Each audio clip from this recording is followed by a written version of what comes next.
Hello കൂട്ടുകാരെ, അപ്പോൾ ഇന്നത്തെ നമ്മുടെ ഉച്ചയൂണാണ് കേട്ടോ കാണിക്കുന്നത്. മതിയോ? മതിയോ?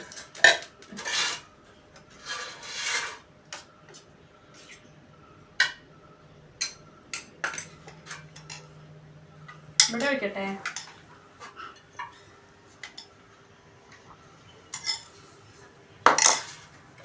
അതൊക്കെ പ്ലേറ്റ് പിടിക്കോ?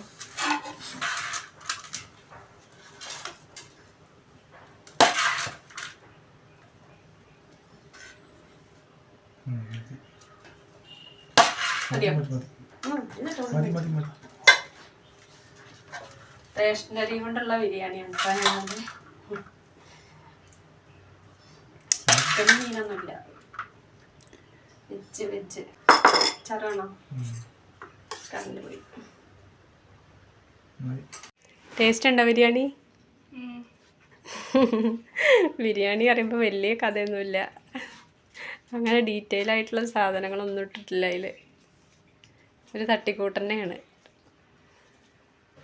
അപ്പോൾ കുട്ടികൾക്ക് ചോറ് കൂട്ടാനും ഉപ്പേരിയൊക്കെ വെച്ച് കൊടുക്കണേക്കാളും സന്തോഷം കേട്ടോ. അവർക്ക് ഇങ്ങനെ ബിരിയാണി കിട്ടിയാൽ അതിപ്പോൾ ഏത് അരിയായാലും അവർക്ക് ബിരിയാണി ആയാൽ മതി. പിന്നെ കുട്ടികളുടെ കാര്യം പറഞ്ഞ പോലെ അമ്മയും ചോറുണ്ണേക്കായി അധികം കഴിക്കുക അങ്ങനത്തെയൊക്കെയാണ്.